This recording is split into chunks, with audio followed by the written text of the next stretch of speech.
Hi guys, and welcome back to the latest update from We Are The Goodison Gang. Before we get right into it, don't forget to hit subscribe and like the video. It is the match preview ahead of Everton's Premier League game on Saturday at half 12 early lunchtime kickoff at Goodison Park, where Everton will face Tottenham Hotspur. Everton are coming off a 0-0 draw against Fulham Football Club at Craven Cottage, and the Blues boss, manager Sean Dyche, has had his pre-match press conference ahead of Saturday's game at half 12, and this is what the manager has to say today in his press conference. Sean, good afternoon. You've not had the chance to add to your squad so far during the January window. Is that likely to change today? I doubt it. I think it's improbable that anything comes in. As the day gets longer, we'll see, but I think it's improbable. You've known the wider situation at the club, obviously, pretty much since you stepped in the door. Does that make it a little bit easier that there's not a huge amount of expectation that's been dampened in the fact that you've not been able to make? There's always an expectation in this football club, I can assure you. So, no, I don't think it makes it easier, but there has to be a reality. You know, I think when I got here, the fans' biggest thing was just finding out what's going on and the truth. I've tried to speak openly and transparently, and it's the situation the club's in business-wise at the moment is to make sure we're cutting our cloth accordingly. In terms of outgoings, Mason Holgate to Sheffield United, are you expecting that one to go through today? There's a possibility. It's in a process that we'll see, but it's looking likely from their point of view, and it's a very favourable deal for this football club. I understand there was some interest from Saudi Arabia and Abdoulaye Doucouré before their deadline, which was a couple of days ago. Gusto presents the best value recipe box in the UK. Choose from over two. Obviously, the club wanted him to stay. He wanted him to stay too. How significant that he sees his future here? And there wasn't anything in that really. Duke, very focused on getting himself fit as he does. Very focused on life at Everton Football Club. So yeah, there was nothing in that. The wider point, though, I guess that if you are looking for some positives to take from the window, that all the players you would consider as your core will still be here come tomorrow. Absolutely, yeah. You know, the balance I've spoken on many times is, of course, the club's looking at the business side of the club, the financial side, but equally, we're not in a position where we have to start losing players, you know, and that's a key thing for me as manager with the group we've got, especially as stretched as it is. So yeah, we're very intent on this current group staying together. So that'll be the focus. Yeah, I was going to say, did that almost feel more important to you in any conversations you had with the board at the start, and that said, look, don't leave me any weaker than I am on the first? No, I didn't say anything in that respect. I just said, what have I got to manage? What's the truth of the situation? You know, I like that idea that whatever it is to manage, I'll manage it the best I can. And so far, we've agreed on what needed to be done. We're trying to do it. This window's no different. You know, if a business deal looks right, which the Mason one looks right for the club, then it has to be looked at seriously.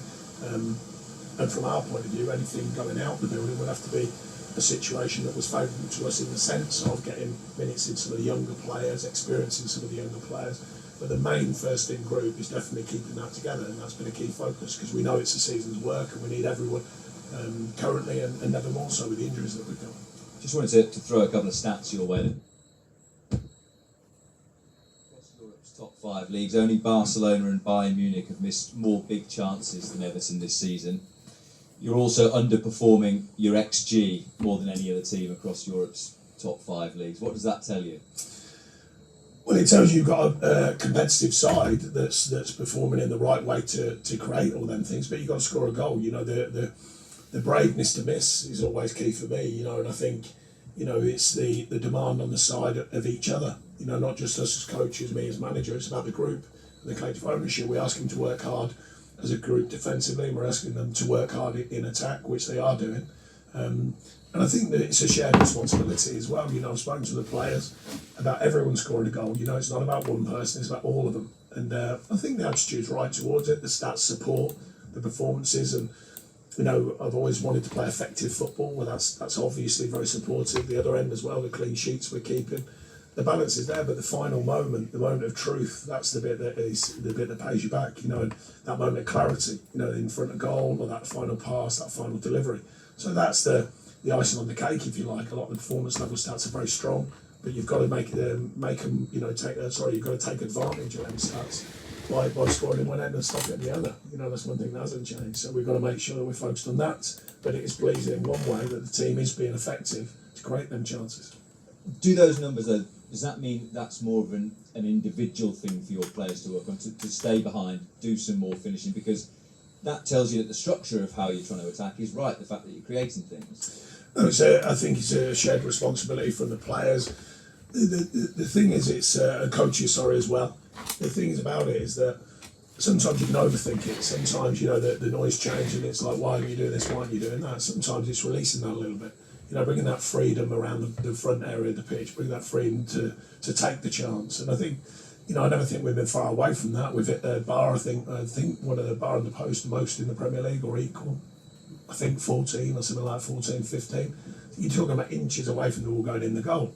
We've got to make sure, every inch counts. We've got to make sure the ball's going on the right side of them bars or posts or chances to make sure we score goals. And like I say, I know the stats, the underlying stats, they're important to a side and how it's working.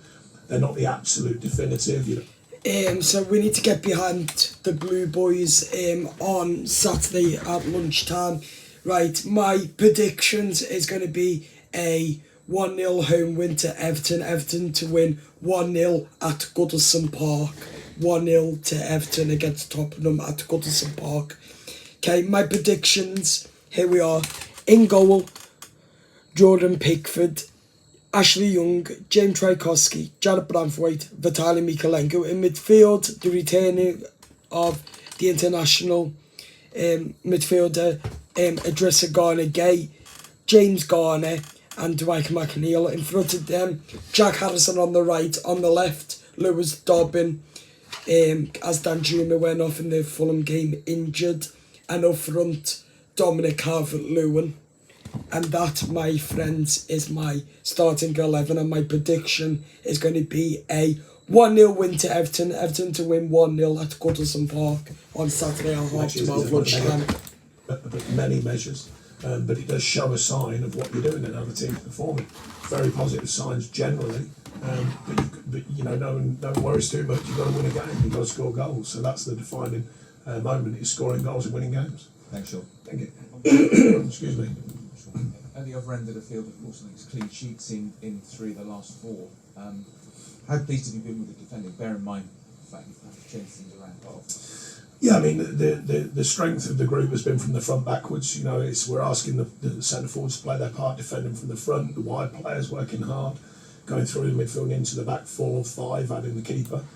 I think it's been good, and I think that's been evident.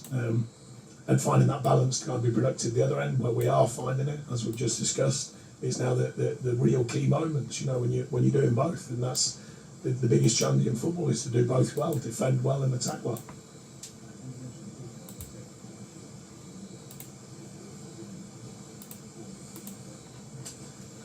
I think up and down in his form, in the sense of his best form. I think the way that Jordan's developed is like his kind of lower form is still high, because he sets the bar high, and he should do. He's England's number 1. But equally, when he's really on form, he's a very, very good goalkeeper. We know that. But I think he's appreciative of the team structure in front of him. I know he is, in fact. I think he can see the picture well, because the team's organisation has looked good in front of him, and obviously keepers get a bird's eye view of how the team's operating, the yardages, the distances, how they're working as a collective. And I think he's been enjoying that in front of him.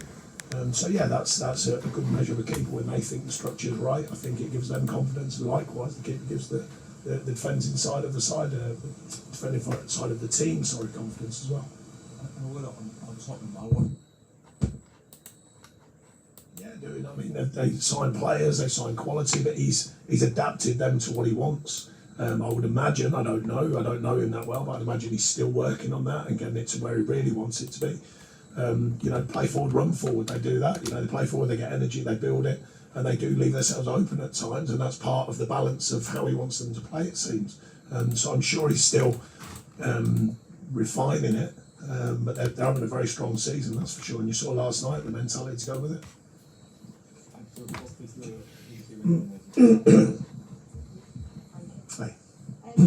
Can you just check on some injuries? Leeds first of all, because I know there was quite a few touch and go maybe, so will they be back? I'm thinking Seamus, is Decore any closer?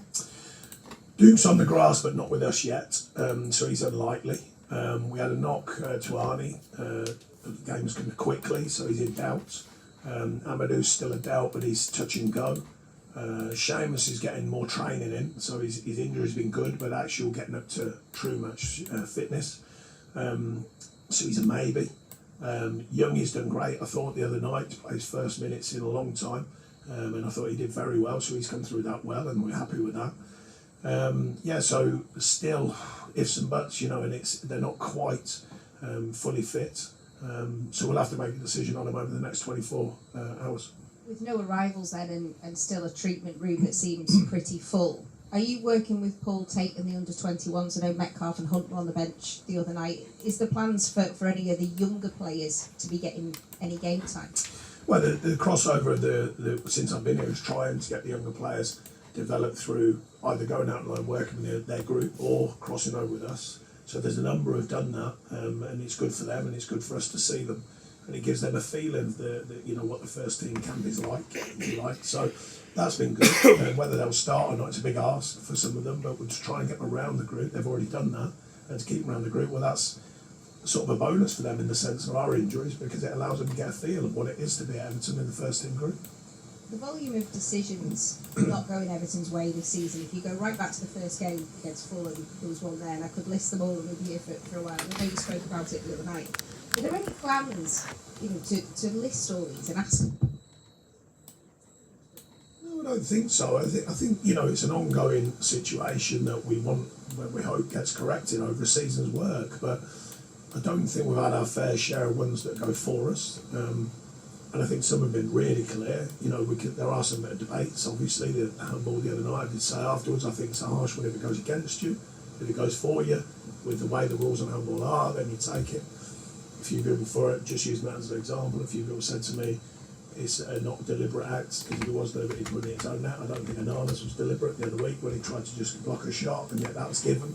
So, all these arguments are contentious. Managers are most confused, I feel, with the handball situation. Probably most frustrated with it. The idea of VAR, I'm still a fan of it. I think it's hopefully going to get better, because I think it's been in an odd state, not good or bad, just the variance in decisions has been considerable, I would say. So we're hopeful on parity, and over a season, like started with, you want it to pay you back, because you hope that things do come back your way if they go against you. There's been some reports and often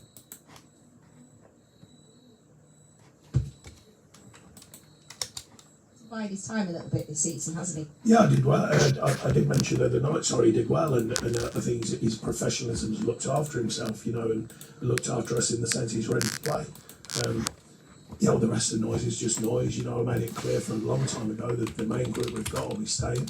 And like I say, he's a player that's super professional in the camp, and when his chance comes, he's ready. And I think I can't express that enough to you or to them. I've told them it's a squad mentality, and I always admire the players who are not playing, because when I was a player, if you're in the team, you're always keeping yourself right, because you get that inner feeling that you're probably going to be playing.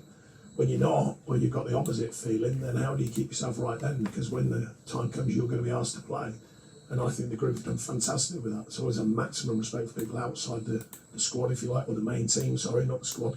And he's one of them, and we've made that clear to him over the last couple of months. Goes in the other night and played very well. So there you go, he gets payback for looking after himself.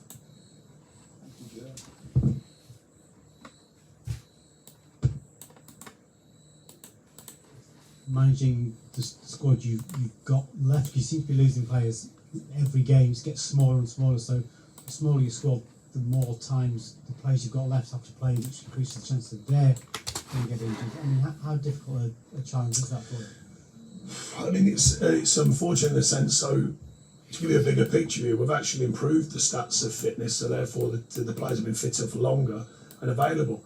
The challenge we've had, if you think about this season, we've had chunks of players getting injured, and that's obviously tests you more when you've got a skinny group, and you haven't got that many players. So that's been the awkwardness of it. If you have an injury every week or so, you can kind of cover that.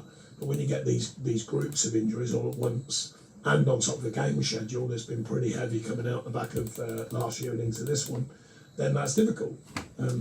But that's the reality, you know. So there's no carried away from it. We look at it. We look at the training stats. We look at the rest and the work time and the rewards of that, and finding the balance. And you always need a bit of luck as well. I mean, Arne's the other night is out of nothing, you know, almost like an attempted tackle that, you know, turns his ankle. I mean, you can't do nothing about them. The ones in training with, if they're soft tissue, they're the ones you look at your training and schedule. But the ones that are on the pitch are often ones you can't do much about. So it's the reality. We keep working with the group. They're working very hard. I thought they worked very hard the other night down at Fulham, and they're going to have to do that again at the weekend against a very strong Tottenham side.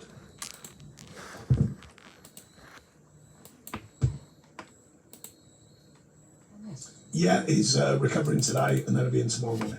Oh, is he? Because obviously when he went out, he had that calf injury, didn't he? So yeah, he was released to fitness, so yeah, all good. So in contention and to start potentially? He's certainly in contention, yeah. We've had to give him a down day because of the travelling and stuff today, so we'll catch up with him tomorrow and see how he's feeling. Just on the transfer window, I mean, in an ideal world, if you had a bigger squad, but the likes of Lewis Dobb and maybe Chimiti go out and get minutes, and can they still develop behind the scenes in training and maybe getting sporadic minutes for the under-21s? Yeah, I think it's you know, a lot of the